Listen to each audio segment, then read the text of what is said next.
বর্তমানে পশ্চিমবঙ্গের non government aided মাদ্রাসাগুলির স্টাফ প্যাটার্ন নিয়ে সমস্যার সৃষ্টি হয়েছে। Director of madrasa education staff pattern ready করে সমস্ত ডিটেলস দিয়ে টিচিং এবং নন টিচিং সবার দিয়ে ডিআইয়ের কাউন্টার সাইন করিয়ে জমা দিতে বলেছেন ডিরেক্টর অফ মাদ্রাসা অফিসে। তো যাই হোক, আমি স্টাফ প্যাটার্নটা বানিয়েছি এবং ডিআইয়ের কাউন্টার সাইন করিয়েছি। এই স্টাফ প্যাটার্ন বানাতে বিভিন্ন রকম সমস্যার সম্মুখীন হলাম, তারপরও স্টাফ প্যাটার্নটা দাঁড় করিয়ে কাউন্টার সাইন করিয়ে ডোমা অফিসে ডিরেক্টর অফ মাদ্রাসা এডুকেশন ডিপার্টমেন্টে আমার জমা হয়ে গেছে। তো আমি কিভাবে বানিয়েছি সেটা আপনাদেরকে দেখাবো এবং কিভাবেই বা কাউন্টার সাইন করলাম, কিভাবে সমস্ত কিছু করলাম। তো আমি নির্দেশ পাওয়ার সঙ্গে সঙ্গেই ডিআই অফিসে গেলাম, ওনাদেরকে বললাম কিভাবে আমি স্টাফ প্যাটার্ন বানাবো। লিখিতভাবে কোনো অর্ডার দেওয়া হয়নি, না ডিরেক্টর অফ মাদ্রাসা এডুকেশন দিয়েছে, না ডোমা অফিস দিয়েছে, না ডিআই অফিস থেকে কোনো রকম আমাদেরকে লিখিত নির্দেশ দেওয়া হয়েছে আমরা বানাবো কিভাবে। তো আমারও সমস্যার সৃষ্টি হয়েছিল। যাই হোক, সেই ডিআই অফিস থেকে আমাকে প্রথমে বলল যে মাদ্রাসা যে রিকগনিশন পেলো 8 পর্যন্ত হতে পারে, সেটা মাধ্যমিক পর্যন্ত হতে পারে। মাধ্যমিক 8 পর্যন্ত যদি হয় তাহলে 6টা পোস্ট প্রথমে পেয়েছিল রিকগনিশনের ফলে টিচিং পোস্ট, সেই 6টা অবশ্যই আপারে যাবে। তারপরে আপগ্রেডেশন হলো মাধ্যমিক পর্যন্ত যাদের ক্ষেত্রে হলো সেরকম, সেটা আপনার গিয়ে সেকেন্ডারি সেকশনে যাবে। আর বাকি যে অ্যাডিশনাল পোস্টগুলো সেগুলো 50-50 করতে, অর্ধেক আপনার গিয়ে আপার প্রাইমারিতে রাখতে বললো আমাকে, আর অর্ধেক আপনার সেকেন্ডারিতে। আমি সঙ্গে সঙ্গে প্রশ্ন করলাম আমি কিসের ভিত্তিতে করব এটা, আমাকে লিখিত তো কোনো অর্ডার দেননি আপনারা আমাকে অর্ডার দিন, নাহলে আমার পক্ষে সম্ভব নয়। যাই হোক, সমস্যার তো সৃষ্টি হলো। আমি স্টাফদেরকে নিয়ে বসলাম, কেউ যারা অ্যাডিশনাল পোস্টে এসেছেন নর্মাল সেকশনে তারা কেউ আপারে যেতে রাজি নন। লাস্ট পর্যন্ত আমি স্টাফ কাউন্সিলের মিটিং করলাম, মিটিং করে সেখানে আমরা সিদ্ধান্ত আসতে পারিনি। তারপর আমরা ম্যানেজিং কমিটির মিটিংয়ে বসলাম, মিটিংয়ে বসার পর আমি ব্যাপারটা সব বললাম। তারপর লাস্ট পর্যন্ত আমরা যেটা সিদ্ধান্ত নিলাম যে জুনিয়র পর্যন্ত রিকগনিশনের ফেলে যে 6টি পোস্ট পেয়েছিল সেই 6টি পোস্ট সেকেন্ডারি সেকশন আপার সেকশনে যাবে, এবং মাধ্যমিক পর্যন্ত আপগ্রেডেশনের ফলে যে 6টি পোস্ট আরও পেয়েছিল সেটা আমরা সেকেন্ডারিতে রেখেছি। তারপরে আরও যে অ্যাডিশনাল পোস্টগুলো পেলো নর্মাল সেকশনে সবগুলোই কিন্তু আমি সেকেন্ডারিতে রেখেছি। এইরকমই রেজুলেশন করলাম। এবং উচ্চ মাধ্যমিকের পোস্টগুলো ওটা তো কথাই নেই, ওটা এইচএস সেকশনে রাখলাম। তো সেটাই এই যে আপনাদেরকে এখানে আমি লিখলাম। তো এই স্টাফ প্যাটার্নটা আপনারা কিভাবে করবেন এবং কি বা লিখবেন, অনেকের মনে অনেক রকম প্রশ্ন। প্রথম 6টা পোস্ট যদি জুনিয়র স্কুল হয় বা জুনিয়র মাদ্রাসা হয়, প্রথম যে 6টা পোস্ট, এই 6টা পোস্টের কোনো রকম আপনি পোস্ট সেন্ডিং মেমো পাবেন না, পিএসএম পাবেন না। তাহলে কোনগুলো পিএসএম? রিকগনিশন মেমোটাই হলো এর পিএসএম, বুঝতে পারলেন? এবং তারপরে এই 7 থেকে 12 যাদের মাধ্যমিক পর্যন্ত আপগ্রেডেশনের ফলে পোস্ট পেয়েছেন 6টা, সেটা অবশ্যই আপনারা সেকেন্ডারিতে রাখবেন।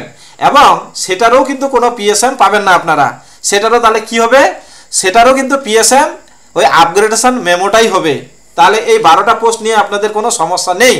এবং এই 12টা পোস্টের কিন্তু রিটেনশনও হবে না। কেন? এগুলো তো সব পার্মানেন্ট পোস্ট, তো পার্মানেন্ট পোস্টের সাধারণত রিটেনশন হয় না। তার জন্য দেখেন আমি এখানে লিখে রেখেছি if additional memo and date of রিটেনশনের ঘরে কিন্তু আমি সব নট অ্যাপ্লিকেবল করে রেখেছি। এবার যারা যে পজিশনে আছে এটা তো আপনারা সবাই জানেন, অ্যাপ্রুভাল নাম্বার এখানে বসাতে হয় এই 15 নম্বর সিরিয়ালে। হ্যাঁ, তারপরে বাকি বারটা তো আপনারা জানেন। এইবার আমি দেখেন এই 12 পরের পোস্টগুলোতে চলে যাচ্ছি, সেটা আপনাদের এবার দেখাই।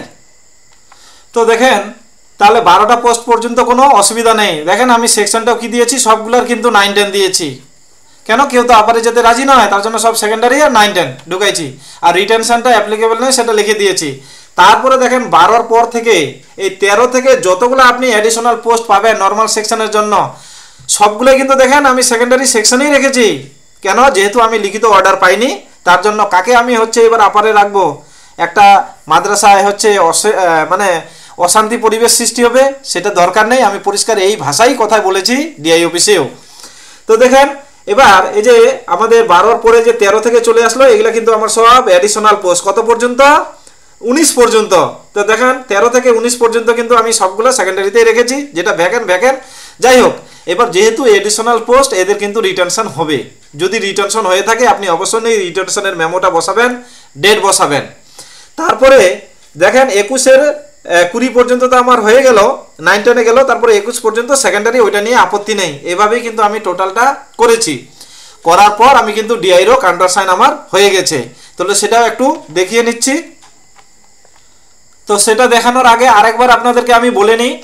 আমি বললাম 8 পর্যন্ত আপনার মাদ্রাসা যদি 8 পর্যন্ত রিকগনিশন পেয়ে থাকে হ্যাঁ জুনিয়রের জন্য, তাহলে আপনি 6টা পোস্ট পাবেন। এই 6টা পোস্ট কিন্তু অবশ্যই আপার প্রাইমারিতে যাবে।